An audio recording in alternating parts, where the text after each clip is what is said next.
And we are live. Welcome back to Pistons Jack YouTube channel. Today's episode, as you can see, is a subscriber-only stream. Stream number 7, stream number 6 for the off-season. This show is for the Pistons Jack subscribers over on Instagram. We've got Tom, Prince, Sarah joining us today on the show. Keen to hear all their thoughts. For anyone else joining the show today, if you're in the chat, if you're watching, depending on how long we go for today, we might be able to bring up some other people towards the end. But today's show, if this is the first time you're watching, is a chance to hear from fans, get everyone's reactions to what has played out in the off-season so far. It's been one of the more, I don't know if exciting's the word, off-season. There's been a lot of ups and downs. We've had the Malik situation, which was a big bit of a bummer the day before. Then we've had the Karis LeVert signing. There was a Nikhil Alexander-Walker buzz. It's been a very, it feels like the fan base has been up and down with how they're feeling about this offseason. I've found it exciting. It's been fun to cover. Bash, I'm not bringing up that comment, but that's crazy. But before we get to our guests on today's show, if you have any questions, please drop them in the chat. We'll get to them. But we're going to cover the Pistons signings. We'll talk about Duncan Robinson, Karis LeVert. We'll also quickly touch on Paul Reed. We'll talk about the Malik Monk trade, or I should probably more so call it the Dennis Schroder sign and trade. What's going on there, the latest updates. And we'll also talk a little bit about Summer League. And we didn't do a stream last week, so I want to get everyone's thoughts on Chaz Lanier because we didn't have a chance to do a stream after the draft because I was pretty sick. So just my brief thoughts on where we're at in the off season. So the big thing, which I'm sure everyone watching this is well across, but the big thing we're all waiting on is the outcome of this Dennis Schroder sign and trade. It sounds like the 3-team deal that was reportedly in the works between the Warriors, Kings, and Pistons now was probably a day and a half, 2 days ago.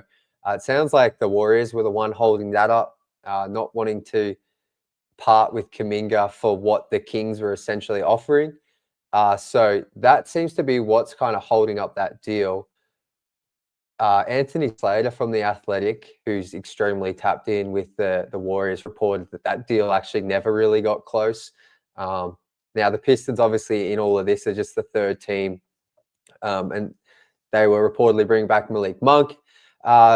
It sounds like, though, just overall, if the Pistons really want Malik Monk, it sounds like they're going to get him. But, you know, that's still a lot to play out there. Brett Siegel from Clutch Points, who's been a really good follow this offseason, has some really good intel on the Pistons potentially looking to, if the deal falls through between the Warriors, Kings, and Pistons, the Pistons potentially looking to pivot and open this up to, he didn't report they were interested in Collins, but he suggested Collins from the Jazz as a potential third team that they could bring into this. And I know a lot of fans are interested in John Collins, and we've had Kyle Metz, the Pistons salary cap guru, on here for a few live streams this week. And we were, from what Kyle was saying, in order for the Pistons to bring back John Collins in that 3-team trade scenario, the Pistons, we thought, would have to give up Marcus Sasser and Bobby Klintman to make the salary work, because Collins, I think, is on an expiring $26 million. But Jax Gregory, who looks like another salary cap guru in the community, actually proposed this 3-team trade. I just saw this morning, and this was really interesting. And Kyle gave this the stamp of approval, so I assume this works. So I'd be interested to hear your thoughts on this. But essentially how the deal would look is it'd be a 3-team trade between the Kings, Jazz, and Pistons. The Pistons would obviously send Schroder to the Kings and a second-round pick, I think, to Sacramento. And then Detroit also send Lindy Waters to the Jazz. And I think the Jazz get a second as well from potentially Sacramento. And then the Pistons get Collins. So I was really interested, because the whole time I thought to pull off the Collins trade, the Pistons were going to have to put in Sasser and Klintman to make the salary work. But using Lindy Waters as a sign and trade option actually does work. Now, whether the Jazz would want Lindy Waters is obviously another question, but it's just another way to look at the deal without necessarily giving up one of Sasa, who is a former first-round pick, and I know a lot of the fan base is still quite invested in. So that was another potential trade. Still real no update. Look, when Kyle brought this up with us, we were kind of discussing, like, I know that the 3-team trade really heated up with the Malik Monk discussion the other night, but when Amari initially reported that the Pistons were going to do a sign and trade a full 2 days ago now, Kyle was pretty big on saying this probably is going to take a few days to play out. Nothing really needs to happen until July 6th. I probably should have said this off the start. Obviously, it's July 4th for our friends over in the US, so happy July 4th. I would be shocked if today a big deal does go down, because I know it's a national holiday, but that's also just a guess. So the only other piece of news I would say, and I spoke about this on my video last night, is the Pistons having some interest in Chris Boucher, who has been with the Raptors for most of his career. He's pretty much, I think he used to play some small ball 5, but he's more of like a 4-man. He can shoot it. He averaged like 10 points, 5 rebounds in like 17 minutes. He puts up, like, he's pretty productive in a limited role. He is quite like slender and not probably like the ideal player you want on the interior, but as a backup 4 option, that's interesting. The other backup 4 options I've seen discussed were obviously Trey Lyles, former Piston. We all know him. And the last one is Precious Achua. I think that's how you pronounce his surname. The Knicks, he's not going back to New York. So all 3 of those players I just mentioned would be vet minimum guys. So they could be signed regardless of what happens with this deal that's going on with the Schroder sign and trade. But I think that's most of the news. I don't believe I haven't had a full chance to scan everything this morning. So if I've missed something, let us know. We'll bring it up in the chat. But I'm going to go to Tom Herr. Get up the man. I can see Austin's going to be joining as well. So we've got a bit of a busy show here. This is going to be fun. Tom, what's going on, brother? What up, Tom? What up, Jack? What up, everyone? Oh, I can't hear Tom. Oh, what? Is that just me? Or is it my headphones? Let me just double check. I think it's your headphones. Okay, everyone can hear It's Tom. yours. This must be me. Could everyone could hear me talking, could they? Okay, let me turn off my headphones. They might be broken. No. I've got you now, Tom. I got you now. Hi. My Can you headphones. hear me? Yeah, Try it sorry. again. It must have been something wrong with my headphones. Tom, how have you been, my friend? Sorry about that. I've been doing great. Your Aussie accent's like it's higher right now since you're startled by your headphones. Yeah, someone on one of my videos yesterday was like, I think it was Mark. Shout out to Mark from Perth. Was like, your Aussie accent was on full display.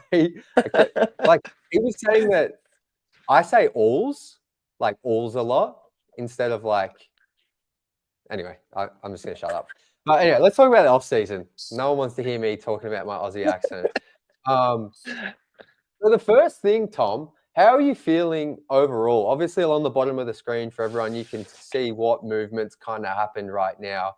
I think that's updated. How are you feeling just as a fan? Obviously, we've had some fan favorites leave. The Malik situation's pretty sad, to be honest, with how that's playing out. But I think the Pistons have also brought in some players that can help. How are you feeling overall? First of all, another day, same majestic mustache, Jack. Yeah. About the moves, like the biggest moves, LeVert. I love LeVert. Like I've been a fan of his since when he was in Brooklyn. Like I know his inconsistencies, but when he's on, he's really on, and he's really developed as a secondary playmaker. So he can really help out in the playmaking department along with um Cade, obviously, Jaden, Asar, sometimes with Jalen Duran. So I think he can also play that backup one spot at times. So I think he's a really good addition. The price is kind of high, but I still love him. Um, and we definitely needed shooting, movement shooting, elite shooting to free up Cade and Ivy, Duran, everyone. And what he got through Duncan Robinson, what Trajan did with Duncan Robinson was absolutely great. Because especially considering the fact that his second year is non partially guaranteed and the third year is non-guaranteed. And that contract is marvelous. So it was a perfect signing for us. And Trajan did a really good job considering the circumstances. Like first day of free agency, like Malik, that news gets out. And so he had to pivot really hard. And he did a really great job, in my opinion. And we brought back Bebop Paul, which I love, who I love. And that's really underrated signing because he's like considering a backup five as a third string center. I think he's the best in the league. As a third string Yeah. center, he's like he's as good as he can get. So he's a really good underrated signing for me. And again, the biggest signing or comeback that we have is Jaden Ivey, who we had injured most of last season. So I'm really excited for next season and for summer league. Yeah, I'm with you, and I want to just stick on. I think Karis LeVert. I've like I'm not. I'm going to be completely honest. Like anytime the Pistons have been linked to him in trade rumors in the past season or two, I'm just gonna be straight up. Like I was never interested, but I Mhm. also hadn't really probably given him a like dived into his game and seen like after reading about some of the stuff he did with the Cavs under JB Bickerstaff, some of the Right. advancements he's made in his game as more of a passer. Like I think I was just thinking of the Brooklyn Karis LeVert, who was a heavy ISO player who just shot mid-range shots, and um, I think I hadn't really done my due diligence on him, but I think that's fine, that signing, and I think he can really help this team. But I'm actually sneakily like the more I dive into it, getting really excited about Duncan Robinson. I know he Right. can't defend. I know he can't defend, and but to be honest, like neither could our other shooters. I like bless Malik and THJ. Like they tried. I'm not saying they tried, but they were a little bit undersized and they just,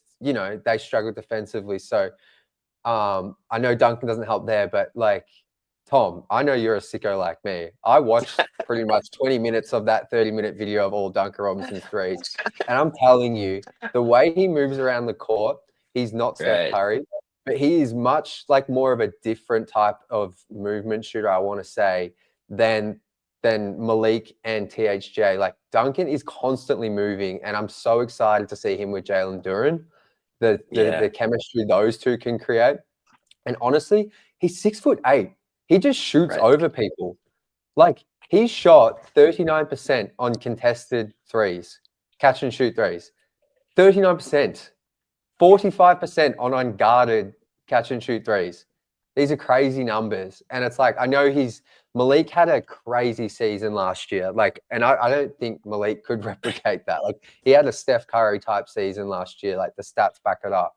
But it's like, I think like Duncan, I really think I understand when you initially see that 3 years, 48, but then you broke it down, Tom, like all the positives on the Pistons side there with that contract. Like I'm sneakily excited for Duncan Robinson as a Piston. I'm not sneakily excited. I'm really excited because you mentioned that video of all Duncan Robinson threes, and you had when you posted it on your Twitter, it had 404 views, and I was one of the 404 views. I Like, knew you. Well, I saw your comment, but yeah. yeah. I mean, like the way you mentioned it, he shoots over people and he moves around the court. He's just very similar to Malik Beasley, and he's a taller version, I think. I hope. And being around Cade opened up a lot for Malik, like how Malik's presence opened up a lot for Cade. It's gonna help Duncan, and it's gonna help Cade. It's gonna help Jalen Duran. And you mentioned he's 6'8", so I think Malik was a pretty bad defender last season. But he was not the best, but he was pretty bad. But I think Duncan Robinson's could be a better defender than Malik Beasley in that respect. I don't think he can take charges like THJ did, but still, I think Yeah. he's gonna be a positive presence for us. And he's a person that we really needed to sign, especially after the LeVert signing, Yeah. because we didn't have shooting. We still have shaky shooters on the roster, like Asar, like Ron, like and Jalen Duren, obviously. But having that type of shooter on the roster is critical, especially in today's NBA. And really love that signing. So hopefully we can get someone else. Like I don't know, to help space up the floor a bit Yeah. more. But so far, I love the offseason. Yeah, it's been, and I think the thing with Duncan as well, I can see, because I think from what I was listening and heard, Trajan had actually agreed on the sign and trade for Malik Monk, or was very close to, obviously they didn't fully agree, but the day Schroder was announced signing to the Kings, I'm pretty sure Trajan and the Kings had lined up Monk for Schroder as a swap, but then he backed out and pivoted and got Duncan Robinson.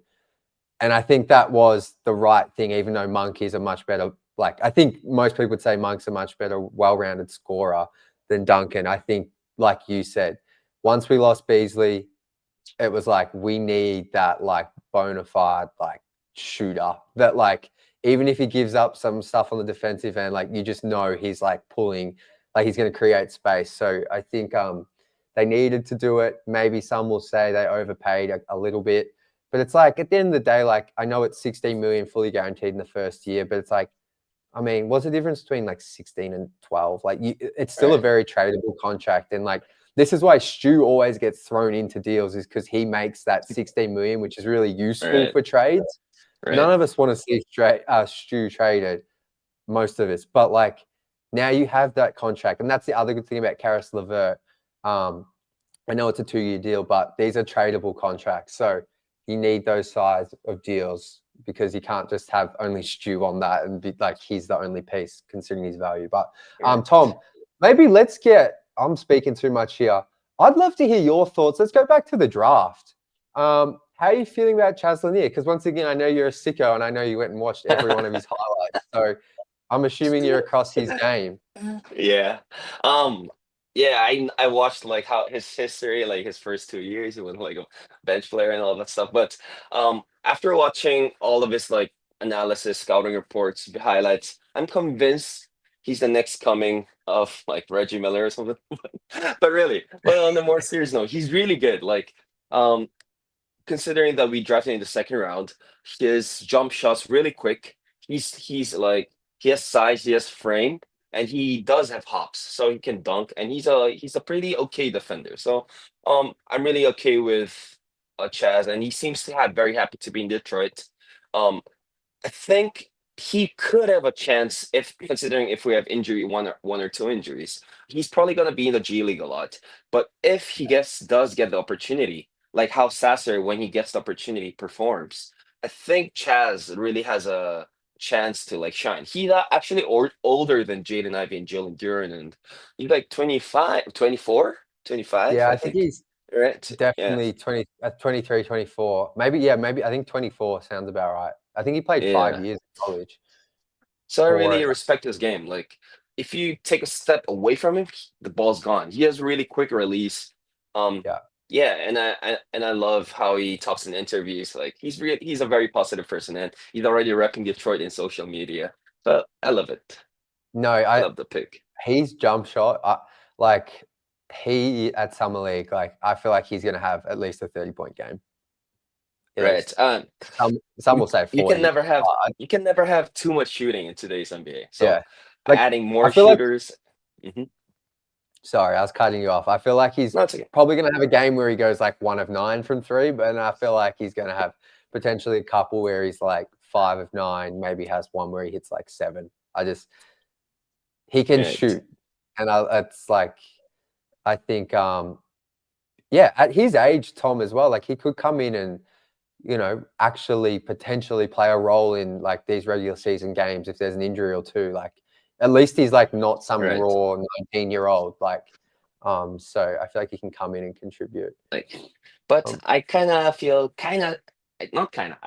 sad to see like Malik, whatever happened to Malik or Yeah, THJ or even Simone. Like, I've grown too much attached to our team last year, so it kind of felt bad no, seeing Tim go to the Denver Nuggets. I feel so happy for him regarding the situation, because he's a perfect fit in the Denver rotation.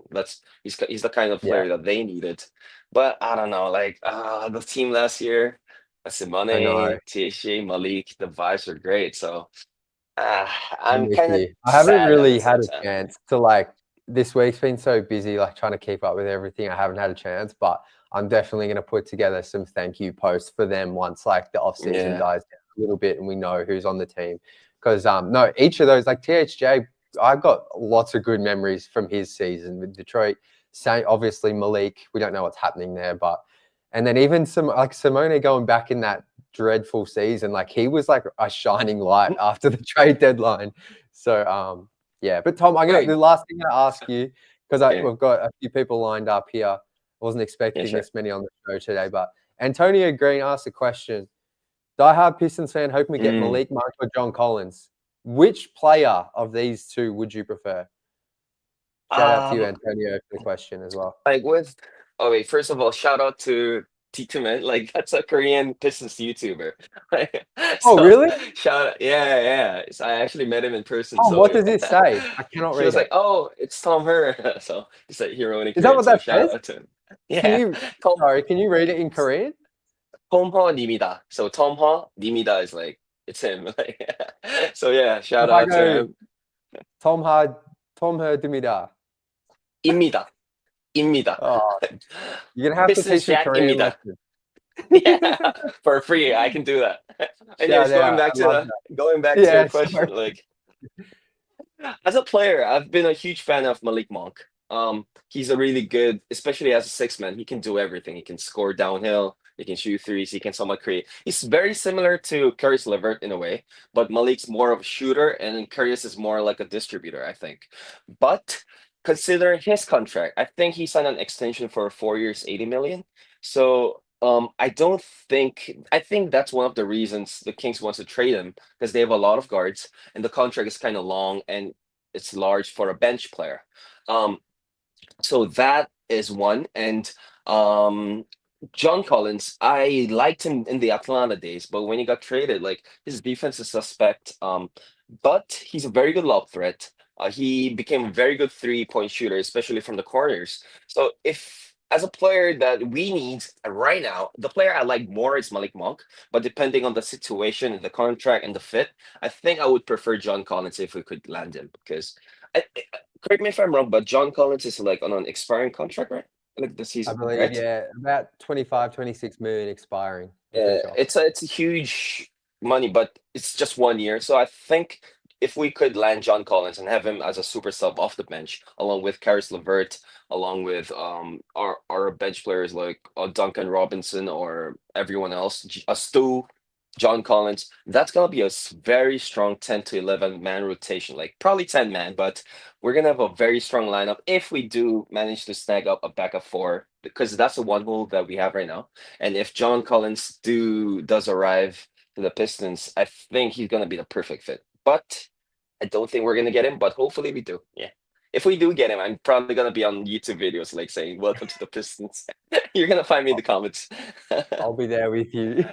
And Tom, as Trevor said, you're a legend. Love having you on the stream, my man. We're gonna go to Prince now, but I appreciate you jumping on, brother. Spending your morning here and giving us a bit of a Korean lesson. Actually, last thing, any of these a question? I just want to make sure if we've got any questions here, we get to them in Korean. He's saying, I'm sorry, I cannot speak English. And he's saying that I'm trying to, I still watch your videos, even though my English is kind of bad. So he wants us to appreciate that. Show you support. Yeah. What a legend. What a legend. How cool is that? Well, Tom, thanks again, my brother, and we'll chat soon. Yeah, Jack.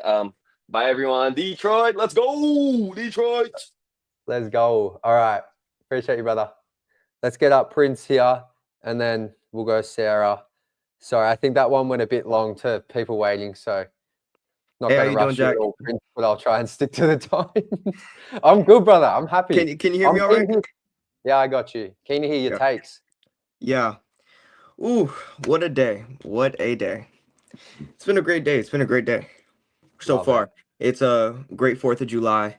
It's a lot of people causing a lot of ruckus outside my house right now. Fireworks everywhere. It's just like, But yeah. You want me to tell you a funny 4th of July story that this is my only experience with the 4th of July. So this was in 2023 when I came over for Summer League, and Summer League was a lot earlier that year in July. So I think I landed in Vegas on July 4th. and I was jet lagged. I was a mess. I was like, I'd never traveled by myself. Like I was in a pretty bad mental state. And I remember I got to this Airbnb I'd booked. I should have just booked a hotel on the strip, but for some reason I was like in this Airbnb tiny bit out of town. I remember I got there and I was dazed, and I thought I was hearing gunshots.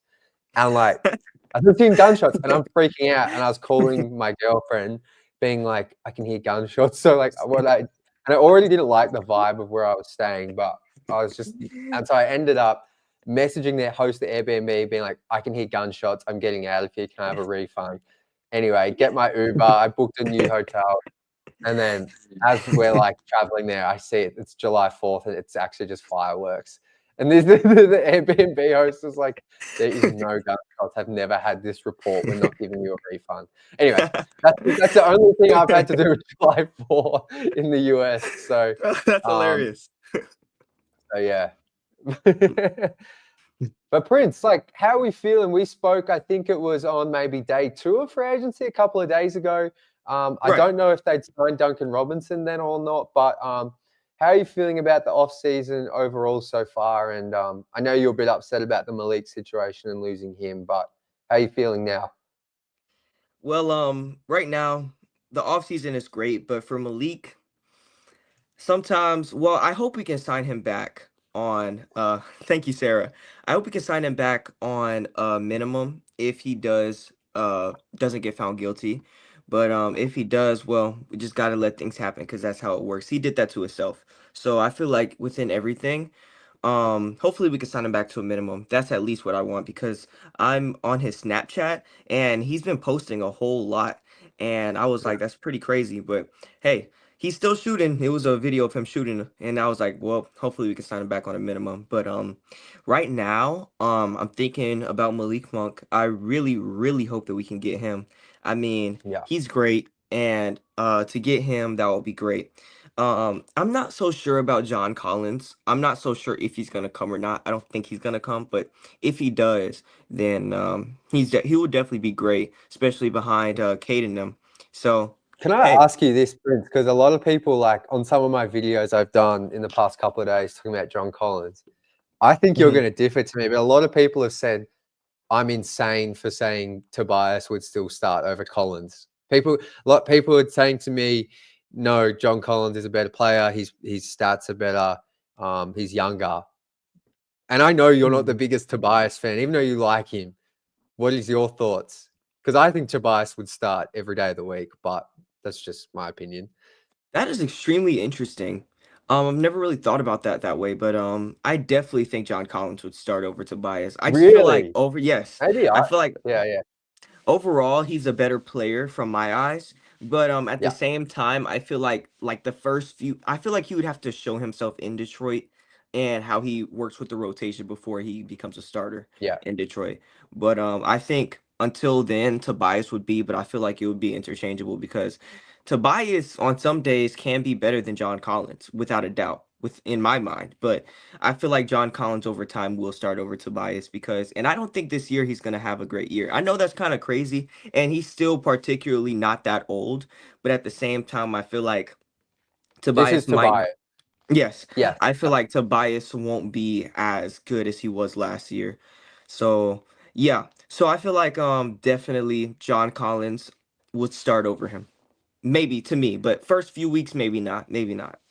See, so I think that's where I'm at. I'm like, I can't imagine John Collins coming in after being on one of the worst teams in the NBA. And I think he came off the bench sometimes with the Jazz, coming in and starting over Tobias day one. Maybe I should have clarified that question. Maybe that's why people are pushing back at me because I'm saying Tobias is the opening day starter and Collins has got to like take it from him. But anyway, it doesn't really matter that much. I just was interested to hear your thoughts because I know Tobias is always a fun topic to discuss with you.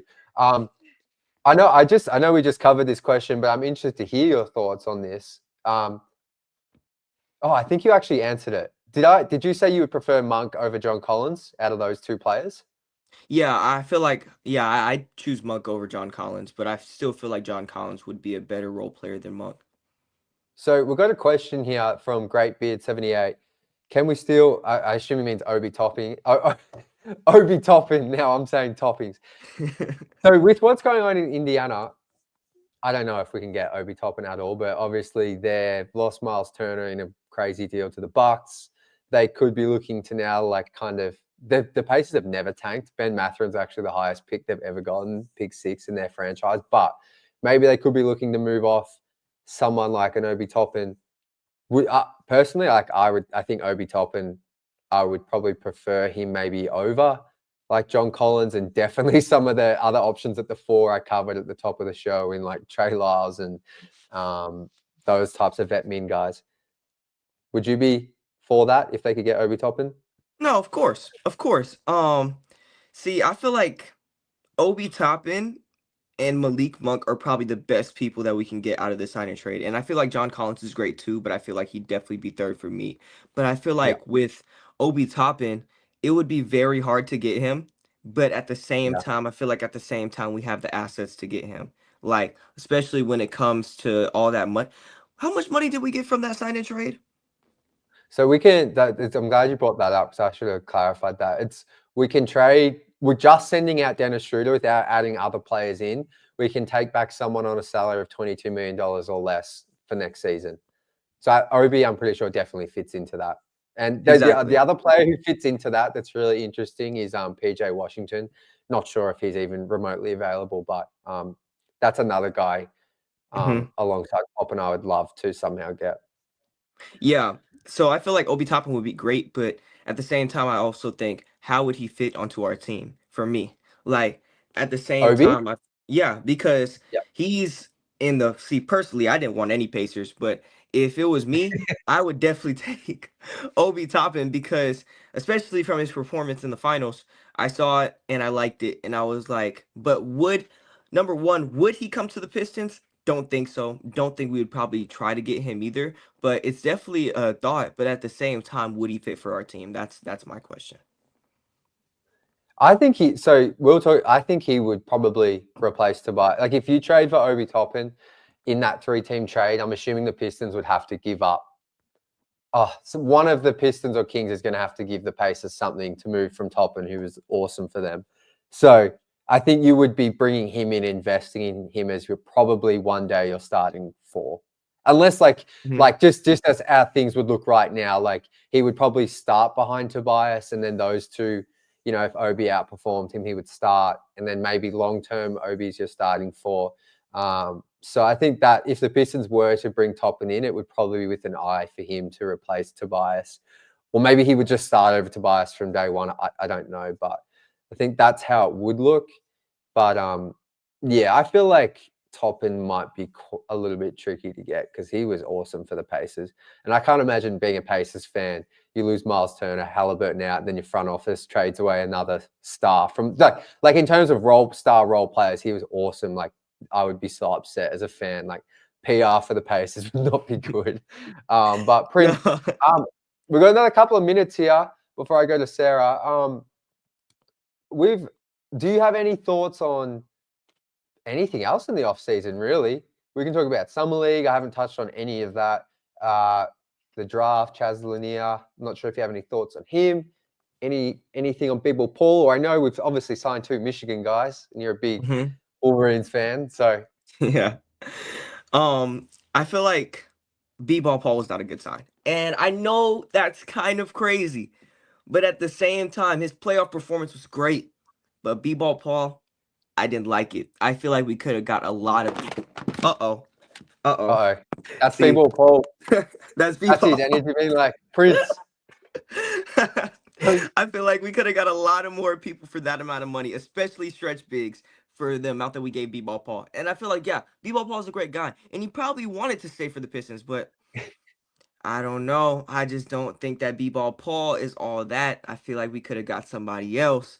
But at the same time, hopefully he'll have that same performance that he had in the playoffs in the regular season, and he could be a good big for us. But at the same time, Jalen Duren, I feel like another thing, the young core next year, going into next year, that young core, I cannot wait. I can't wait. So Jalen Duren and Jaden Ivey, they're both going into their 4th year. Do you think Jaden Ivey would start like when the season starts? Yeah. Yeah.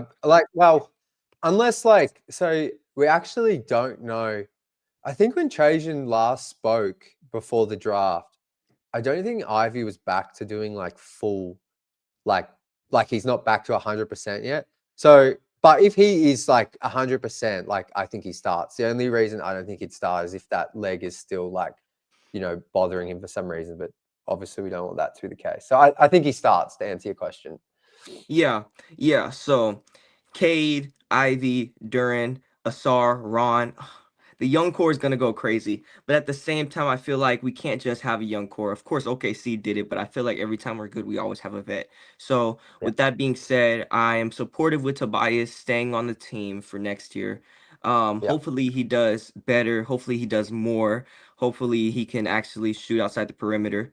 And I can't wait. I can't wait for it. And Summer League, I'm not that stoked for Summer League. I can't even lie. I hope we see some new jerseys, of course, but at the same time, I feel like Chaz Lanier, I just want to see his shooting, and hopefully we can at least make the Summer League playoff. But even still, that would be like something that can keep my mind on something while the Pistons are in the offseason. Because I feel like the Pistons offseason is like worst, saddest times of the year. It's like you wake up. But I think the Lions play in 2-3 weeks, so can't wait to see that. The Detroit Lions? Yeah, they play preseason. So they're Really? playing. Yeah, That's come around. Wow, that's crazy. Yeah, so they play the preseason at the end of July, and Wow. they start the season around August, if I'm not wrong. And college football is coming back too, so I can't wait for that. But if anything, Pistons hoops, I can't wait for it, and I'm really excited to see everything going on. Let's go, man. Well, Prince, tell the people where they can follow you because you're always putting out some content. And for those that don't know, Prince, how old are you? You're like I'm 15 14. or 16. You're 14. I'm 14. Yeah. Like coming up on these streams talking. So, Prince, tell the people they can find you on Instagram because I know you're posting some Piston stuff here and there. Well, you guys can find me on Instagram at Detroit Made Prince, all one word. Same thing with Twitter. And I think I might start a YouTube channel. I think that's also Detroit Made Prince. So if anything, if you want to hear Pistons hoops, you want to see some clips, me and Pistons Jack, definitely hit me up on Instagram. Detroit Made Prince. I love it. Pop it in the chat as well because I think you're, for someone who's 14 years old, you talk incredibly well. So shout out to you, man. Thank you. All right. Appreciate you jumping on, brother, as always, and we'll chat next week, my guy. All right, man. Together all the time together. Let's go. All right, let's bring up Sarah. And for everyone in the chat, I am highlighting some comments here that we can go through, but we've got Sarah, and then Austin, we'll go to you, my friend. Excited to have you up as well. Sarah, how you been? We haven't chatted since Game 6. Oh, wait, I think you're on mute. Hang on, that's my fault. No, that's me. That's me too. All right. Okay. Yeah, well, I mean, 8 p.m. is 6 p.m. here, so sometimes it's tight, and I try to get home from work, but yeah, glad I could make it today. Let's go. And well, so like I said, we haven't spoken since Game 6 after that game, I think. So how have you, how's the off season been with what the team's been up to? Obviously, we've had some unfortunate news. There's some exciting news, but how are you feeling overall about where the team's at right now? So my opinions I've just discovered are completely based off of culture and personal. I don't know anything about contracts. I don't know anything about money. That stuff confuses me like no other. It's something I need to learn about better. But for me, I feel like what we've done so far is good for what Trajan had planned. Like he had said, we're not making any big moves. We just, want to add to the depth. And I really think that we would have made some different moves if Beasley was not caught up in this whole thing. And that thing's heartbreaking, but I'm kind of with Prince of optimistic of okay, well, if he's found not guilty, he can still play. And I mean, that's what he needs to do, to pay off his debts. I really hope that I do hope that there's a chance that he could come back at a minimum. I am rooting for him.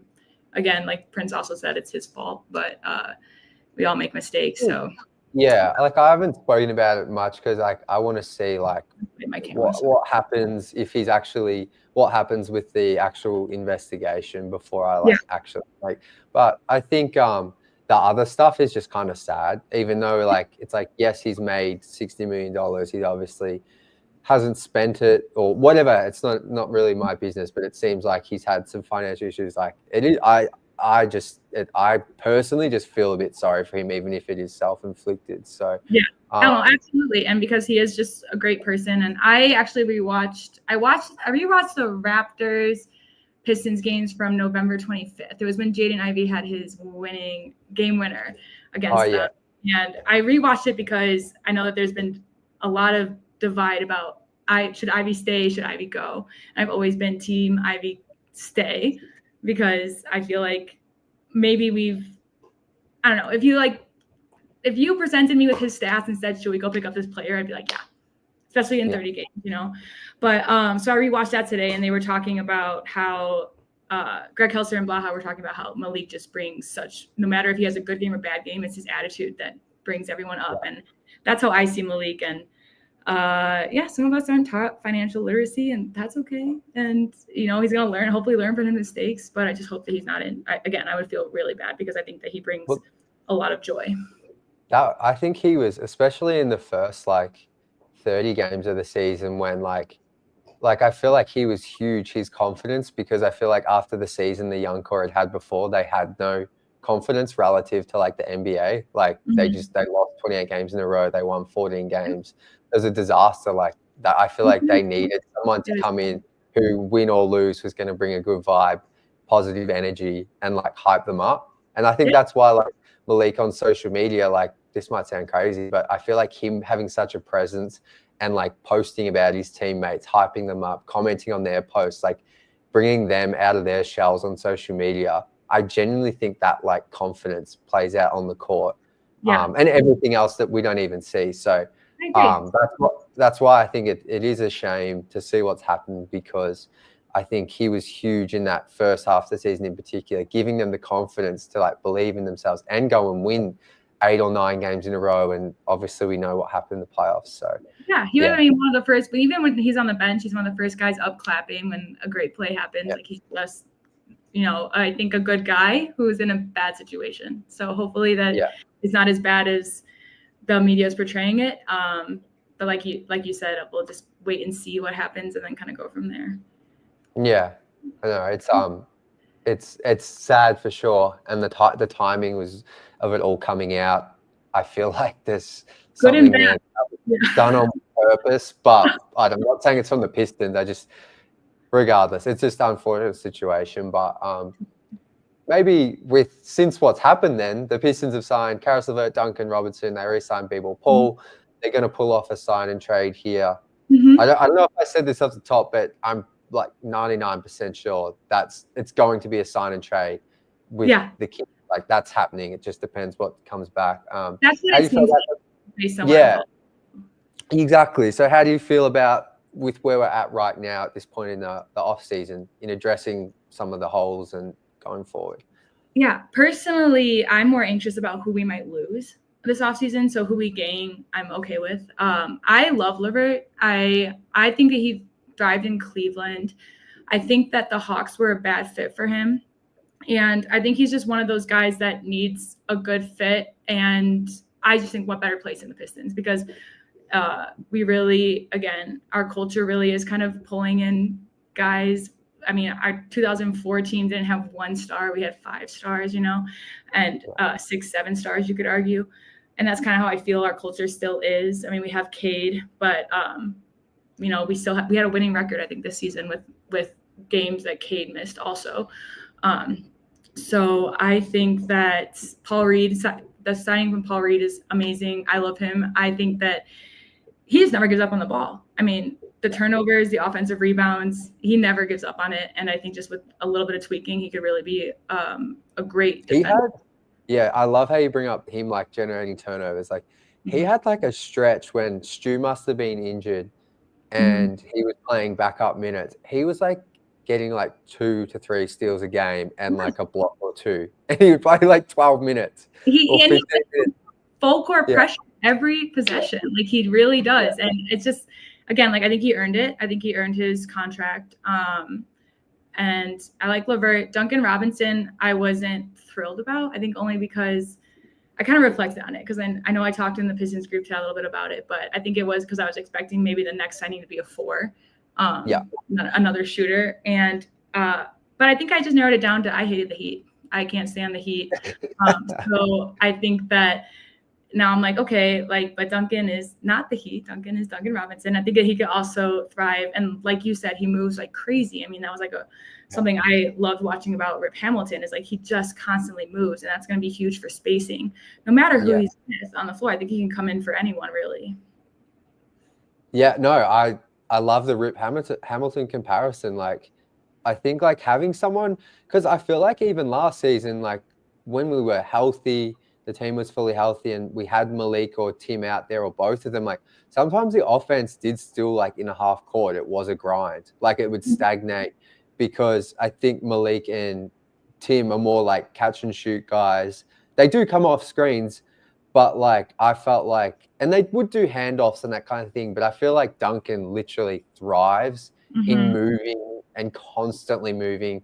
Like that's why I compared him a little bit to Steph in the way he moves around. Just from the stuff I've watched so far, I think that's huge in like helping keep the defense accountable and making sure our offense is still moving, because that is still a little bit of a concern for me, just as a half-court offense. But we'll see what happens there. So I think that's a great point from you. I wanted to ask you this. I can't find who said it first in the chat, but someone brought up Bradley Beal. So apparently, I think I know your answer anyway, but I think it's an interesting thing to talk about for a minute here. Bradley Beal, I think, is going to be bought out maybe by the Suns. Yeah. I think he has to give up 14 million of his 110 for them to actually do it. So who knows if he'll do that? But anyway, Bradley Beal to the Pistons. I don't love it. I think that he would still expect a lot of money, and I think that we'd have to give up more than we should for him. I think, like I said, go earn it. I think I want him to thrive. I'm not against anyone in the league. Like I want him to thrive, but I don't think Detroit's where it should be, because he also is in his, I mean, the way that he's portrayed and who he is, like he's a star, and we kind of got those already. So he already has tried to work it out with Durant and Booker, and that didn't work. So how would that, I don't know if it would translate very well to the way that what Detroit wants. And I think that he should try somewhere else a team that's genuinely looking for a number one. I think that's where he should be. Yeah. No, I'm with you. I don't want him anywhere near Detroit. How are we feeling? Is there any other topics you want to talk about, Sarah? Like, do you have any thoughts on Chaz Lanier? I keep forgetting about, whenever I post the depth chart on Twitter, I keep forgetting about poor Chaz. I just like, I don't know why, but he's brand new. That's why. But he's brand new, and I'm excited for him. My sister got into sports I'm a little offended because I've been in sports my whole life. Tried to make her a Pistons picture book when she was like 4, trying to get her into it. But she goes to college at Tennessee, and she loved going to the basketball games, and she was very excited to see him drafted here. I'm excited about him. I think, again, it's just how he meshes. And I think that based off what I've seen, I think he will mesh well. I'm rooting for Dennis Jenkins, our two-way that we had last year. I watched him in the summer league. I think he did amazing. I didn't watch many G League games this past year, but I think that he was really good. And he's a backup PG. And I love Sasser. I think that Sasser has great handles, can hit the three, and plays great defense. I'm always team Sasser.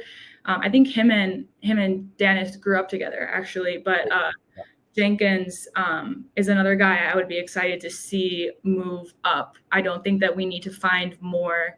Again, I think our focus needs to be on a 4, but I don't think we need to worry about that, because I think both Sasser and Jenkins could thrive behind Cade. So I like it. Well, I'm excited to watch Jenkins. The summer league team is going to be fun. I feel like, I don't know why, but I feel like I know like a fair bit about the 6 to 8 players that are going to be there. So that's exciting. Well, so you mentioned the front court and your like concerns there a little bit. We'll finish on this before, and then we'll go to Austin. I read out some vet minimum guys, Chris Boucher, Trey Lyles, and Precious Achiuwa as their potential like backup. Mhm. Well, they are backup fours, but also backup options with the trade that's going on. Is there a name that jumps out to you? Like someone brought up Obi Toppin before. Even if it's like there's been no reported interest, is there a name you have in mind? I think from the list that you had posted about who we could get with the money, I think PJ Washington and Obi Toppin stuck out to me the most. Of the three that you listed, I'd probably rank it Achiuwa, Boucher, Lyles. Really? Yes. I think that Achiuwa, again, is another guy who needs to find his fit. I don't think that he's I think that he did, again, really well 2 years ago for the Knicks, and then suddenly they bench him this season. They're figuring out their stuff. So clearly it worked for them for some time, but I think Achiuwa could really thrive in the right environment. I just like Boucher. And then, I do like Trey Lyles. They could probably be interchangeable. But so I guess out of the three, I would pick Achiuwa. But overall, all three of them have it's definitely, it's funny. Precious will probably be last for me out of those three. But they all bring different, very different skill sets. So yeah. I think they would all fill a need at the backup four in a bit of a different way. So Precious is definitely the most athletic, probably the best rebounder, probably going to give you the most defensively, and he can do some stuff offensively. So it's interesting for sure. I think, again, for me, it's all about culture, family, Pistons, I would love to see Klintman do super well, because that's something we don't really see is we don't really know his development this season. He was injured for a good part of it. We didn't have a lot of opportunities where we had blowout games where that we could bring in our third, string of guys. But I'm hoping that he could also just be someone that we could rely on at that position. Because our young guys, right? I love a young team. Sometimes I look at the Clippers and I'm just like, how do you just root on? It is fun because there's the unknown all the time with the young guys, which is the fun part and watching them grow up. But I love you brought up Bobby there, because Bobby's going to be playing Summer League. I would assume he plays at least 3 games, probably 4, maybe even the full 5. And then he's actually, I believe, playing for Sweden in the Eurobasket, which will be end of August. So that'll be great for him. I don't know anything about the Swiss team, but I assume he'll be playing. So I think it's a Sweden team, but yeah. What did I probably stuffed it up. That's okay. I yes, I know I'm looking forward to watching that, actually, of course. And I know that there's been a lot of, I feel like we've been so used to being the low team that we need to make a ton of changes. And this year we haven't. This year, I think about all the time, what if Tim Hardaway got called? What if they called that foul on Tim Hardaway Jr.? What if, what if we did, this and this and this? We could have been really, we gave the Knicks the hardest time out of everyone. And I really like where we're at, and maybe just the fact that it's kind of been quiet in some people's definition of an off season. I like it. I'm looking forward to it. I can't wait for Detroit basketball. And and also living in Denver, people are kind of crashing out over now about the Valanciunas news. So he's not coming, is he? He's going to go. No, he just said that he has committed to Panathinaikos. Wow. And Panathinaikos is a really fun team. Dunn and some of the guys they have, but I wish them the best. But it does for Denver. It's we love DeAndre Jordan, but no. No, that's a huge loss for the Nuggets, because they've had a good off season. But it's really Sarah, thank you so much for jumping on. I'm going to get to my man Austin. Then I can see Maddie's actually joined as well. So thank you. It's been awesome to have you on. We've missed having you on the stream, so thank you for jumping on. Hopefully I'll be able to come a little more. So amazing. Well, also we will be going. I'm pretty sure I'm going to be doing some sort of live thing for each of the Summer League games. So awesome. That'll be fun too. So thank you, Sarah. Thank Enjoy you, the rest of the night. Catch ya. Bye. All right, Austin, I'll get to you in literally 1 second. I just want to answer this question from Trevor.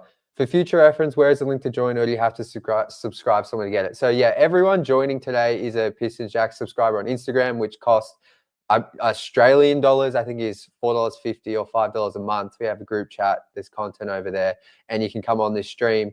But Trevor, we also other streams where you don't have to be a subscriber after all the games during the season. We did fan reacts. Anyone can join those.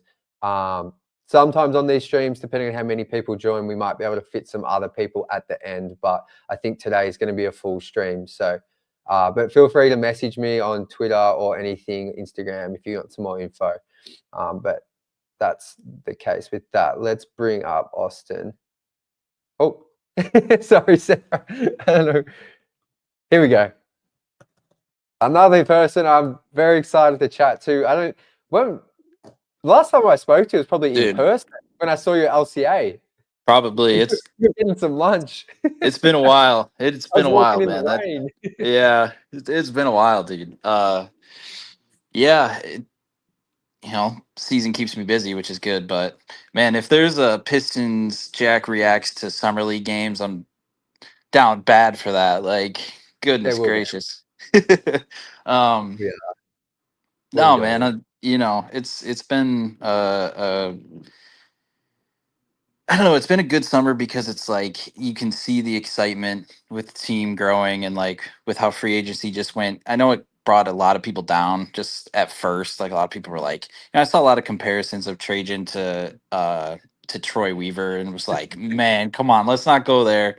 Like we saw what Troy Weaver did in, oh my God, the trade he made and like that report that came out that the Hawks had to call and be like, wait, are you sure about this? Like, so I don't want to hear anybody throw any kind of comparisons like that out there because, I mean, as it's gone on, we just keep seeing like, okay, you get those two guys. Now, if you bring in like a John Collins or like I personally want a power forward for the team. I think that that's what they need. That's the position to need. They don't need another guard.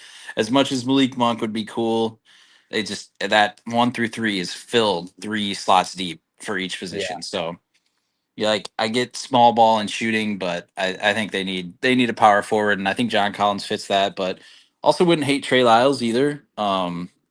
Has played with Cade before, was probably one of like the better players for Cade's game, just in terms of his size and his ability to shoot the ball.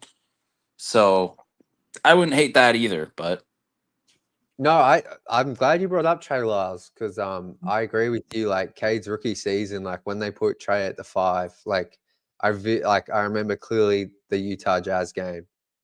Cade at the time, I think it was a career best game. I think Stu must have been injured and Bagley, I'm not sure, but they basically played Trey Lyles at the 5, and there was just all this space for Cade, and he had one of his best games as a rookie, like 29 points, maybe close to 10 assists, something like that. So I think Trey, just as a backup on a vet minimum, would be a really solid option. That doesn't kill. And like, I think if I remember correctly, when they played in Sacramento against them, when Ivy hit that game winner, Trey Lyles had like his best game. He was averaging like 6 points, and I think he put up like 24 or something. Just couldn't miss. Yeah, like, dude's got the most deadly pump fake in the league. Like, just insane. Yeah. That's a deep cut.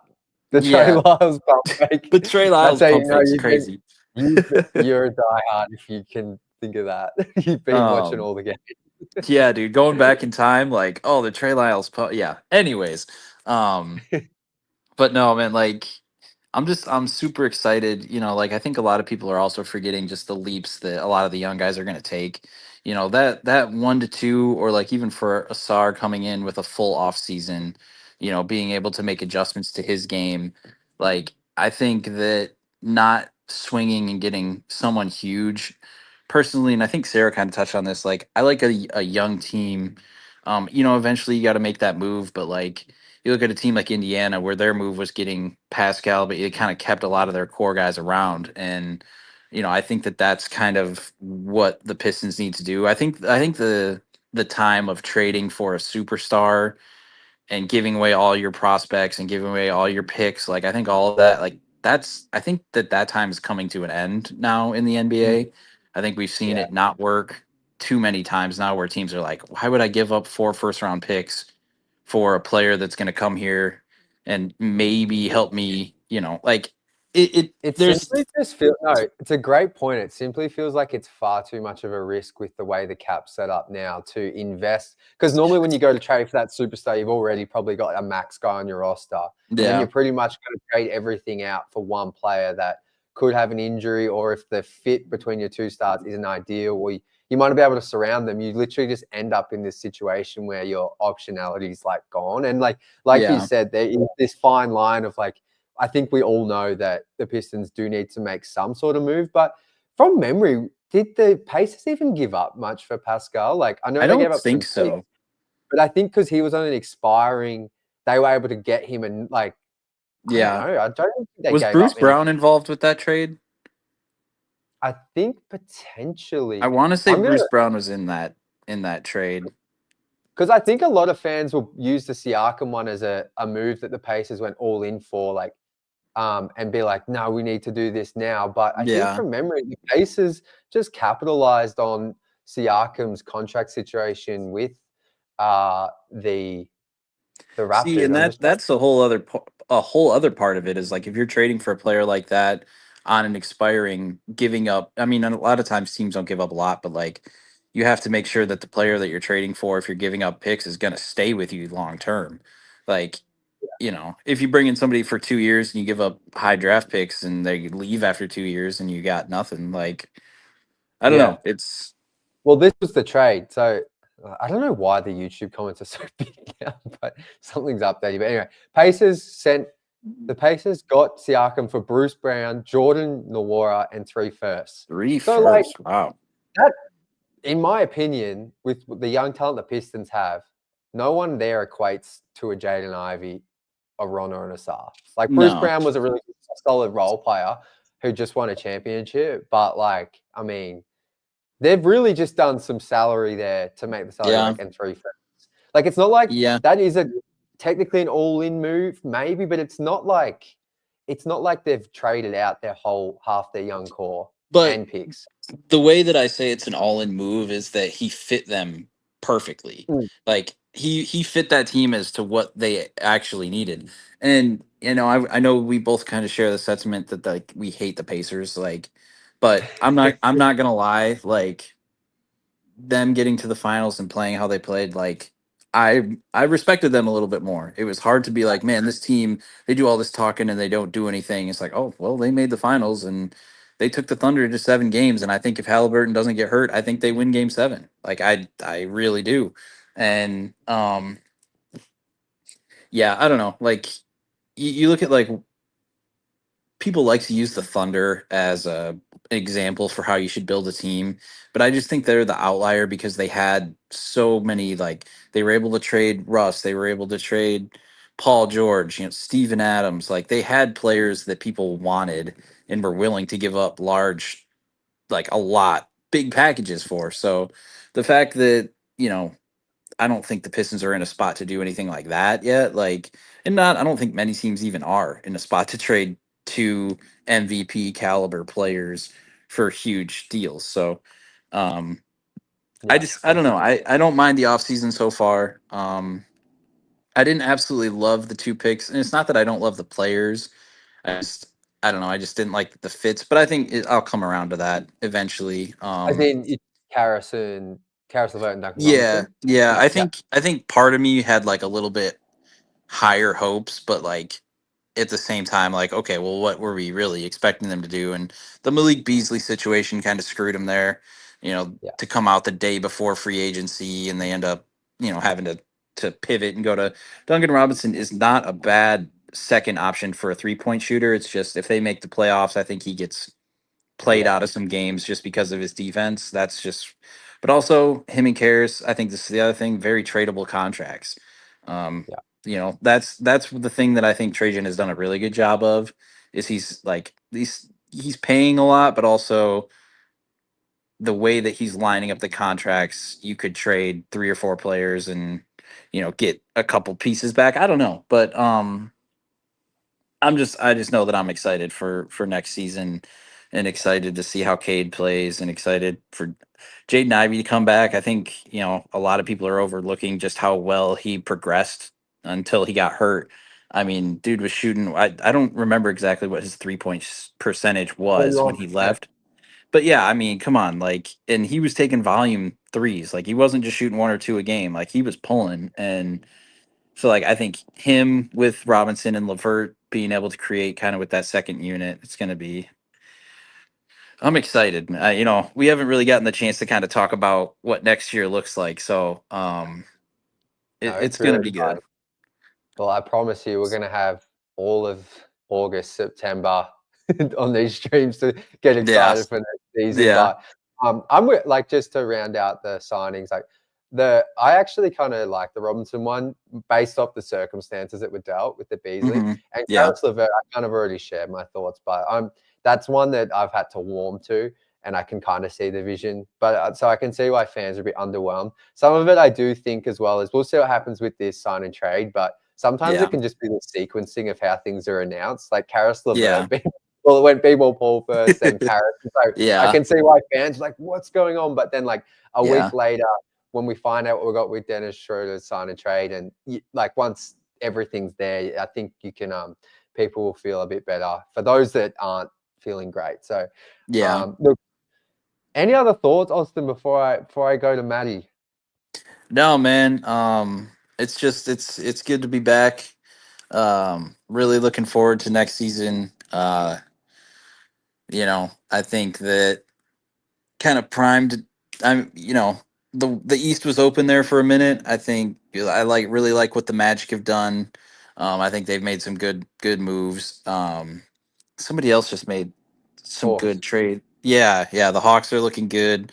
So some teams are on the way out, some teams are on the way up, and hopefully we're on one of those teams on the way up and can make some noise. Luckily we got Cade as our main guy, man, and I don't know. I just think he's right there. I think he's on the cusp of becoming like a superstar. So He it's good to really is. see, and I think the role players are really going to take a step up. And real quick, do you know if Ron's playing in summer league? I haven't seen anything on that. Trajan said him and Bobby are in his Cool. presser. I'll be So excited. I'll be excited for that. yeah, I don't know how many games, but I would say if Ron will play it too. Yeah. It'd be just a gut feel. Or if he scores like 40 in game one, Yeah. maybe they just shut him down. But Trajan said it. So the official rosters haven't been announced, but it sounds like we're gonna have Ron, Bobby, some of the Cruise guys from last season, Ron Harper, Dennis Jenkins, a few others. So there's gonna be some guys to watch, obviously Chaz Lanier. So I think we're gonna have a sneaky first few games of summer league going to be pretty fun, even though we don't have that traditional top 5 pick we used to. Yeah, isn't it weird, man? It's weird. It was, I think a couple days before the draft, I was like, wait, when is the draft again? Like, I don't even remember. And like, who should I be looking at? Like, it's just a really weird feeling, and it's strange. So, but no, I'll let you. I know you got people, so last thing I want to ask you. So I know you were with Devin Booker the other day. Yeah. Did you put in a recruiting pitch for us? So I didn't personally know. But somebody was walking by him and they were like, "Hey man, you gotta come to Detroit next year." And his response to them was, "Yeah, I think we play you guys in preseason." So, that's a good comeback. Yeah, pretty good comeback. But the dream would be awesome. But no, good guy and good times. So appreciate you having me on. I'll let you get to other people. I won't take up all the time. So no, it's been awesome to have you back on, brother, and excited to chat to you in the next week or two of these summer league games as well. We'll talk. Yeah, then. for sure. All right, catch you, brother. See you, man. All right, let's bring up Maddie. He's come in, swooped in towards the end of the show. Absolutely stoked to have him on. How are we, brother? Not bad, not bad. How you doing? I'm good. We're having fun today. There's heaps to talk about. Right, man. You on here today. What's that? Sorry, it just dropped out. I said you had a lot of people on here today. Yeah, we're growing. It's been a fun week. I think the off season's definitely helped. Everyone's tapped in. So no, it's been cool. Sorry. Yeah, I'm getting more and more excited about Duncan Robinson. I'm not gonna lie. I watched the same video that you and Tom did, all those threes, but I don't know if you're on like NBA Reddit at all. I'm not really on Reddit, to be honest, at all. It's just something I've never dived into, but I know there's good stuff on there. Right. I went to the Heat subreddit, and I was basically like, tell me everything you know about Duncan Robinson. I know he's been there for years. They had a lot of runs, and my phone blew up. I'm not even kidding, for a day and a half. Yeah. Well over 100 replies. And so I wrote. What were they saying? I'm intrigued. Yeah, let's go. They said he never stops moving off the ball. Like, he will just go, go, go. Like you guys said, the Rip Hamilton comparisons or whatever is kind of what I got from that. And they said he can hit the craziest contested shots. And so I can't wait for that. Yeah. No, I love hearing this, because like sometimes when a player leaves a fan base, they can be quite negative about them and be like, thank God they're gone. So this is good. Yeah, they were, honestly, I was like, man, I didn't know they loved him that much, but he was like really a fan favorite. They said he can get super hot, but also like super cold at times, which that's that's just a shooter. So his nickname, the Dunkyard Dog. Man, that's perfect. He's gonna fit right into the dog pound. Dude, do you imagine Duncan in with the dog? Oh man, people ball and Duncan Robinson. Yeah, when they got into it, and Ron Holland retweeted it. He's like, "Good, now that we're teammates, I can tell him how much that hurt," because he like threw him down. I saw that. That was good. And so apparently there's this thing where he had a great game on his birthday once. Ever since then, they tell him happy birthday before every game, I guess. Because like the thing was saying happy birthday, and I look it up. I'm like, it ain't his birthday. What are they talking? So I asked him, like, what's the story behind that? And apparently it's a whole thing that we got to keep going. All right, we'll keep that. I'm gonna work that into some of my posts for him. This is good. This is good intel. So they said he gets a terrible whistle on both ends. And when he said that, he's basically like, that means he's a Piston. It's funny you say that. I think from stuff I saw, apparently, he gets called for a lot of fouls on defense. Right. They said basically he can get mangled on one end, no call, then on the other end, he breathes on a guy and they call him for it. So, I already said I can see the Bickerstaff technical fouls coming. Exactly. And they said he's a great teammate, playing or not playing. He always stayed professional, up and down. He always stayed ready. So I was like, okay, that's always good. Definitely. No, because we're like, culture is massive. Exactly. Before last season, like, I'm not going to lie, like, sometimes I thought culture was just a bit of like a thing that everyone says, and it like obviously matters. But after seeing how much, like, bringing in JB last season, bringing in Tobias, Trajan coming in, like, you can really see the impact culture has on like just the consistency of a team's performance. So like that's good to hear.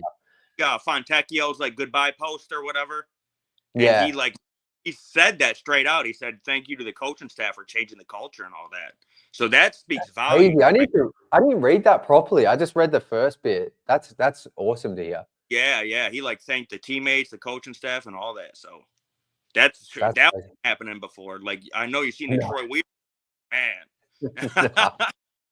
No, that was not a thing. They also said he's not a great defender, but he does give effort.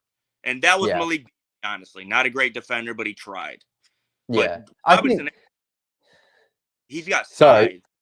Exactly. No, I like that you brought that's a great point. And I think, like, I mean, yes, he's not a great defender, but I feel like we're bringing him in specifically to replace Malik. Like, I know Malik, the situation, whatever's going to happen there, but they can't rely on him being on the team next season. So, like, yes, like, Duncan can't defend, but, we've seen Malik struggle. And at least Duncan's 6'8", like, exactly. Got more size. And I feel like in Bickerstaff's system, he's good. He gets the best out of defenders. He really does. Great point from you. Definitely. He gets the best out of anyone. So that's definitely something we haven't thought about. I haven't. So. And so they said, a lot of people said that he's going to look really good next to Cade. That's one thing a lot of people kind of brought up is Cade. Like, they're going to help each other out. And I was like, that's what we're looking for, basically. Great. Another great point. Like, I'm Right. trying to think who Duncan's play. Obviously, he played with Jimmy Butler, but like he hasn't played with like a point guard like Cade. Like who Right. have they? That's They've had like Kyle Lowry, Tyler Hero. Like he hasn't actually played with like Bam's a really good playmaking big, but he's not a point guard. Like so, right. I'm really. That's a great point that like I probably haven't spoken about enough. Is like how much Duncan's going to thrive off of Cade and how much Duncan will help Cade. That's going to be really cool. They kind of said he's never played with a playmaker like Cade, and I was trying to think, Oh, like, there you go. who is like the? And Like they also said and is going to love him. They said he had great handoff chemistry with Bam, coming off screens and all that. Even that's going to open up stuff for Duren. No, I'm really excited to watch that because in that video you're talking about, the 30-minute one, there's so many times he's coming off handoffs with Bam or running stuff with him that I'm like JD's going to be able to replicate a fair bit of this. Right, that's what I think too. And like JD, he was already showing more in the passing game. So if you give him a guy that's already used to operating like that, they're just going to help each other out. No, this is awesome. Thanks for the intel. Is there still more? They paragraphs they were writing. I was like, guy. Wow.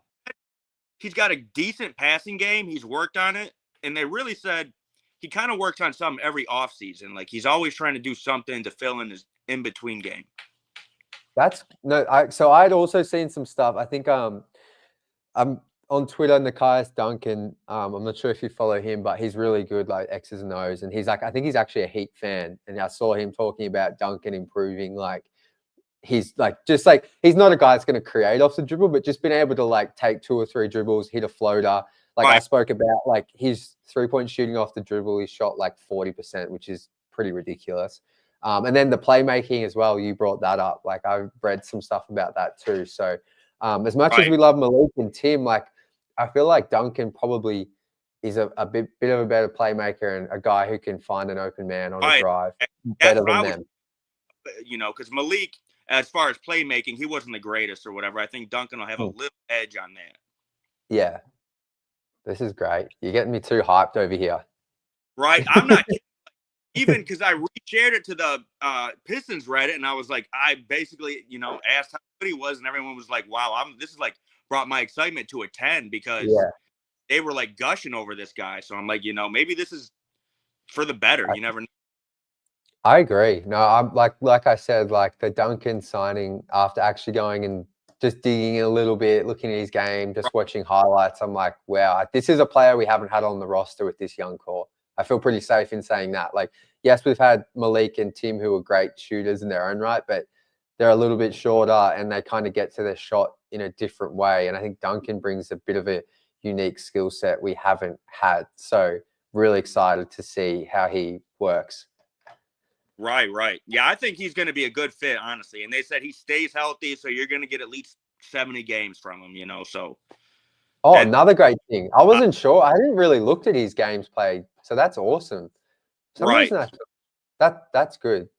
Because that's another thing, Trajan, at his first ever press conference back in, I don't know, June 2024, like he spoke about prioritizing players that actually can stay on the floor because the Pistons in the past, they're always injured. Availability. Exactly. You need. Well, this is some. Have you got more? I can see you looking down.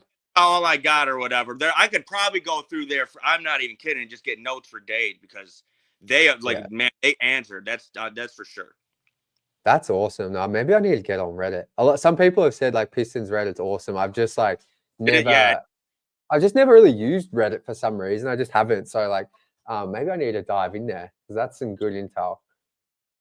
Right. I was surprised how much they answered. I'm not even gonna lie. And just it's also positive. Right. I know the defense, but like I think we already all knew that anyway. Like if Duncan could defend, he's going to cost like $30 million a year, or 25. You know what I'm saying? So. And one thing I was going to ask is, how does like a partially guaranteed year work? Does that mean at the beginning? Basically, I'm learning. I've learned a lot this week from having Kyle on the show. Right. Essentially, though, the Pistons, so they could trade him to a team and say they trade him this season, then that team could maybe waive. If they wanted to waive him or something, like you only have to pay, he's only guaranteed $9 million. He's partially guaranteed 9 of the 16 million in year 2, and then the third year is fully non-guaranteed. So that team, there's probably some other implications to it. Someone might know in the chat, but if that team wanted to waive him, they only owe him 9 million for year 2 and nothing for year 3. So it's kind of like, it's because year 3 is non-guaranteed. Okay. But it's like, say he performs and like exceeds expectations and he's incredible, then it's like, well, you've locked him up on this deal and you can stick to it. That's my like understanding of it, if that makes sense. Okay. Well, it's a good like Trajan doing that is a well-structured deal. I think that made a lot of the fan base feel a lot better because I think when everyone saw 3 years, 48, everyone's like, "Ooh, 16 million per year fully guaranteed." That might be hard to trade if he struggles this year, but because of those other things, it's really only a 1.5 year deal. Right. And even like Paul Reed, he was on a non-guaranteed last year, and it was like we cut him and then re-signed him like to save money. So could we even like a situation like that with him down the line, or? I think so. This is where it gets. I'm just guessing at this point. Yeah, this new cap, I didn't even understand it before all the changes, but like, I think you could do something like that. Like maybe not this season, maybe it'd have to be next or. Yeah. It'd be in the year 2 when there's that partial guarantee actually applies, but yeah, I'm kind of just guessing here. You all those deals go down Sunday or whatever? Wait, which deals is this? Like, because I know there's a lot of pending, like supposedly that Durant deal might turn into a 17 trade or something like now. Would that be July 6th for you on Sunday? Or is that Monday? Yeah. I forgot. What I think Sunday, July 6th.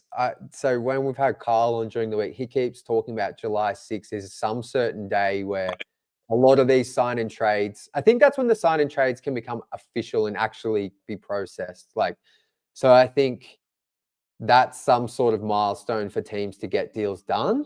But then I've heard the Kuminga thing could drag out to July 10th with his restricted free agency. So I think we were never going to see any of these sign and trades officially announced until July 6th because of that thing I just spoke about. But that seems to be a big day where we're going to, obviously, if we haven't found out about this Malik Monk thing or whatever, that will be a high chance we see the result then. Right. And I'm with Austin. I think I would rather have a power forward than Malik Monk, honestly. Yeah. No, I think that should probably be the priority. If they come out with Monk, I still will be happy because I think he's a really dynamic player. But I do think like the obvious hole is that backup 4. So, or just getting another forward in general as a 4 or 5, someone who can help Tobias out. So we'll see. So you'd be down for John Collins, someone like that? Yeah, I would definitely be down for sure. Yeah. I think I'm warming to John Collins. I must admit, started this like a week ago. I probably wasn't very interested, but now seeing how free agency's played out a bit, I think him on a 1-year deal, he'd come in looking to get another payday, reinvigorated on a playoff team. So I think it could really work. And maybe he's the long-term solution at the 4. You never know. So, yeah. Well, Maddie, anything else you got off your chest? I appreciate you coming to the stream with all that intel because I certainly didn't know half of that stuff. So that was awesome. I figured I'd go right to the diehards, because no one knows better than them. No, exactly right. That was awesome. I'm just, like I said, I'm so happy to hear it's so positive. Right, yeah. I was like, man, that love down there, but he is like the all-time leader, I think, for 3-pointers. So I could see why. Yeah, he was such a fan. Yeah, I think the game he actually became that was against Detroit in our horrible season. Do you remember the game Bam hit that crazy game winner? Yeah, like from nearly half. That I think that was the game Duncan Robinson also went off and broke the record or set the record for most threes. Just a little nugget there, info. Yeah, always against us. But all right, Jack, I'll let you get to the next person or whatever, and here or whatever. You're a legend, Matty. Appreciate you, like I said, coming up with that intel, and always good to chat with you, my brother. Right. Excited for Summer League and hoping Chaz balls out, honestly. I reckon he will. He's going to give us a game or two where we're going crazy. Maybe all 4 he goes off. That'd be dope if he just goes off the whole Summer League. I'm hoping Ron at least 2 games. Yeah, I'm hoping so too. Ron 2 games, and Bobby. I'd love if Bobby played all 4 or 5. Yeah, I'd like to see him play all of them. Yeah. So let's see. I feel like Ron. You already know Ron in that first game. He's going to get up like 20 shots. He was trying to do it last year. So like, that's going to be fun. But all right, Jack. I'll talk to you later, and go Pistons. Catch you, brother. See you later. All right. I'm just going to quickly scan the chat before we wrap this one up. Been an awesome stream. Thank you to everyone that joined. We had Tom first, then we had Prince, Sarah, Maddie, Austin. Really good conversation, and love hearing everyone's insights on the team. And yeah, we've still got a fair bit to play out with this offseason for our Pistons. So things could get even more exciting, especially obviously with this Dennis Schroder deal. I might actually check to see if any news has broke since I've been streaming. I assume someone would have put it in the chat. What do we got here? Doesn't look like it. Just that Valanciunas is not going back to the Nuggets. You know what? I'm seeing some stuff in here. I'm not going to bring up a comment on the screen, but the Hawks, you know what? Like, I'm not sold they're better than us next season. Like, they defensively, their wings scare me. Dyson Daniels, Jalen Johnson. Even though Jalen Johnson, I think if you listen to like someone like Sam Vecini, who I really respect, Game Theory Pod, him and Bryce Simon, when they look at Jalen Johnson, his defense has been a big area for improvement, but he is a good athlete. They do have Ricochet. Like, they do have some stuff there. Like, I can see why people are excited. But I'm not like Kristaps Porzingis. Like, he's going to play like 30 games. Like, when he plays, I'm sure he's going to have 20 games with the Hawks where they look unstoppable. But to be honest, like, rely on Kristaps Porzingis. I get why the Hawks did it. Don't get me wrong. Like, he's on an expiring. You're going to go for it. But I'm just not sold they're like going to be better than the Pistons. Like, I'm really not. But I just wanted to address that. Maybe I'm a hater, but I think I have a lot more stock in what we have with our young core than what the Hawks have added. Yeah, Hawks are good on paper. I agree with that. And I get why people are saying them, the Magic and Nuggets and Rockets. They're kind of the 4 teams that you'll see people saying they've had an awesome offseason, because they kind of have. But just when it actually gets to it, I'm not sold the Hawks are better than the Pistons. But I saw someone had a question here about Ray J. Graham. Piston Jack, do you like Detroit pizza? I love Detroit pizza, Detroit style pizza. I had Buddies, I've had Jets, I've had Little Caesars. I actually had Little Caesars when I was stuck in Dallas. Our flight got stuck there, and I got Little Caesars. So Buddies was the best, I'm not going to lie. Little Caesars was decent. Jets, I ordered it once when I was in Detroit. I've heard great reviews. They stuffed up my order. I actually just wanted like a pepperoni, but they sent it to me with no salami. So it was just like a cheese pizza. Like, it was nice, but it was like a bit plain. So, but I would say Buddies is number 1. Like, I've been to Detroit twice, and I've gotten Buddies, I think, 3 times in those 2 trips. So, and I've had Jets once, and like I said, Little Caesars. Yeah, no, I genuinely mean this. Like, Detroit style pizza is easily my favorite style of pizza. I'm not just glazing Detroit. It is genuinely the best. And shout out to Brian Windhorse, who actually said on night 1 of the draft, Detroit style pizza is his favorite pizza. So he said it's better than Chicago deep dish pizza. I think that's what you call it. So shout out to Windy, the legend. I had a couple more questions here saved. The Bionic bass player. Why do you want to replace Tobias? I don't want to replace Tobias. I think some people might be looking to replace Tobias because of his age, and maybe they don't value what he brings maybe defensively as much as some others. Maybe he did have some moments where he couldn't hit shots. So I don't want to replace Tobias unless it's going out and getting your long-term solution at the 4. Like, I certainly wouldn't trade Tobias for John Collins. Like, I genuinely wouldn't, because I think Tobias is what he brings as a vet and in that locker room is crucial. But if you were to add John Collins in a 3-team trade, then if John Collins was outperforming Tobias to start the season, then I would be okay. I'd make sense to put Tobias to the bench. But that's kind of my thoughts on that. Maybe I'm missing some stuff in the chat. That's my response. Is it just me? Insight with T. Will Ron Harper Jr. be better than his brother Dylan? I think that's going to be a stretch. But I will say Ron Harper Jr. had some huge games with the Crews. He can shoot. He only got action for the Pistons in that last game against the Bucks, game 82. And he didn't shoot it well, but that was a bit of a game that was all over the place. But he actually set the record. I think he had a game. Let me bring it up because I'm excited. Ron Harper Jr. is a guy I'm really excited to watch actually at Summer League, behind obviously the obvious guys we're all keen to watch. But Ron Harper Jr., I'm pretty sure he hit like 12 threes in a game and set a G League record last season. He hit 11 threes in a game, which was a franchise record for the Crews. So he's a shooter, volume shooter. And I do know the Pistons really like him. So obviously there's ties. I think his dad, Ron Harper Sr., played for the Pistons at some point. I think he grew up in Detroit around the Going to Work team. So there's some Detroit ties to him as well. So rooting for him for sure. Ray J. Graham, once again, do we like the Pistons' moves, and how will Ivy help the team? Can Duran develop a hook shot? I think JD's touch around the room's actually gotten a lot better. I don't think anyone these days really goes to the hook shot as like a real go-to move. But I think his touch around the rim has gotten better. It can still improve. And look, to be honest, like, I'm going to judge the success of the Pistons offseason once we see the outcome of this 3-team trade. But I mean, considering the circumstances, I wanted to bring back Malik Beasley. We know what's happened there. We've spoken about that enough. I think Duncan Robinson is a pretty solid way to replace Beasley.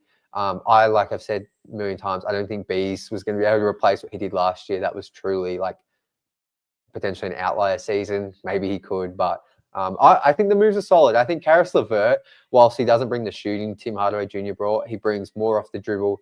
He's 2 or 3 inches taller, a bit better on defense.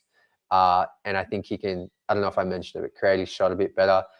He has really good pull-up numbers. Karis, he shot like 36% on pull-up threes, which is really good. 40% on pull-up twos, which is a really solid number. So he can get to his shot and give Cade and JI some relief. So I think it's been a solid off-season, but I think we will see. They definitely need to find a backup for, like, I believe in Bobby Klintman, but I still think he's more of a project. Hopefully he can prove me wrong. I would love that. So I think it's a solid off season for me so far. And we'll see what happens. What else? Pistons next. I wanted to get to this one. So this is going back a bit when Troy Weaver came up for a second. But Jack, that Derek Queen trade Troy did gave me flashbacks to the Stewart trade. Loved the player, but the process to get them was insane. I think even there. So like, I agree. This is the whole thing with Troy. Troy brought in. He drafted all the best talent on this team. Well, he didn't draft Ron Holland, but Asar, Cade, Ivy, Jalen Duran, Isaiah Stewart. He drafted all of them and made the moves to get them where there was trades required. No one questions his eye for talent, I don't think. Like, I think everyone's happy with the draft picks he made. But like you said, Pistons next, it's the process. Like, and I think I saw, it might have been Kuka Hill, host of Locked On Pistons, who mentioned this, tweeted this out. What we did as a fan base with Troy was we'd be like, but Troy went and got his guy. So we would always justify him trading a future first, or, you know, in the Wiseman deal when he brought in Wiseman and sent out Sadiq and 4 second-round picks or something. Like, we all said, those who actually were supportive of the trade said, yeah, but Troy's invested in Wiseman. Maybe he got his guy. But like you said, Pistons, it's the process, and it's those marginal losses of giving out a first-round pick or 4 second-round picks in the process to get these guys, where you end up losing all your assets, and over a 3 to 4 year period, you've you're still a rebuilding team, but you owe a first-round pick. Like you'd have negative first-round picks as a rebuilding team. So you're constantly hamstrung because of all these marginal losses over time. You can't do what the Rockets did and make a big trade. Like the Pistons have had to get into the playoffs this year to just only get back to a point where they're neutral asset-wise in first-round picks. So that's the thing with Troy, I think, where the criticism will always be and is very valid. I don't agree with how some people deliver that message. I think some people can just be flat out rude and disrespectful. But I think that is just how I see it. And I think Koo in that tweet, which I've kind of paraphrased there, summarized it really well, with why fans don't think Troy did a good job in Detroit. And I agree with him. I don't think he did. As good as the players he drafted were, to get some of those guys, I think really made it hard for this team to surround the young core with the players they needed. And he just didn't sign you can't bring in Joe Harris. And Bojan wasn't a bad trade for Kelly Olynyk at the time, but Bojan was relying on Bojan in that 28-game losing streak season was insane. He was kind of well past it. And we saw once he was traded to the Knicks, he couldn't stay on the floor for them. So, yeah, that was. I don't know. I think I've summarized the Troy Weaver thing there, but I agree with you with the comment there. Pistons next. What else have we got? I can see there's a bit going off in the chat here. Thank you so much, everyone, for watching as well. The growth this past week to 10 days has been awesome. So I appreciate anyone new watching, but obviously I can see a lot of people in here like Devon. We've got Sarah still in the chat. Pistons next. You guys have literally been here with me since opening night. So also appreciate all of you. We've got Tommy Hurst still in here. I think I might wrap it up here. We've got plenty more coverage coming. I'm still trying to figure out exactly how I approach Summer League, but there's going to be a live stream of some sort for each game. I'm thinking maybe I might do watch the game, go live on YouTube, and we'll do a watch party to watch it. I got to figure out some things, but we're going to have plenty of live stuff going on throughout the Summer League. And if there's any breaking news in the next few days, I'll try and get on here with Kyle to do little lives here and there to break down the cap implications. But yeah, thank you to everyone for joining. Super fun stream today. If you want to join as a Pistons Jack subscriber, please DM me. It's over on my Instagram at Pistons_Jack. You can subscribe. It's like I said, around $4.50 or $5 Australian per month.